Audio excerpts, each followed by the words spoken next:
Hey friends, if you wish to enable dark mode in Windows, then please watch this video. So we have dark mode and we have dark themes as well. Right click on the start button and select settings. Now go to the personalization tab on the list on the left hand side. You can select colors and change the mode to dark. See, if it's light, everything will be light except for the background here. That depends. And if you change it to dark, it will be dark. Or you can change custom, in which you can choose the default mode and default app mode. Like Windows can be light but the apps can be dark, or you can make it vice versa. Okay, and see what happens. Windows will become dark and the apps will become light.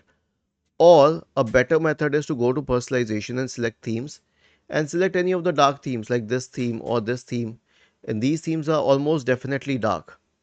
Was this helpful? If yes, then please subscribe to the channel.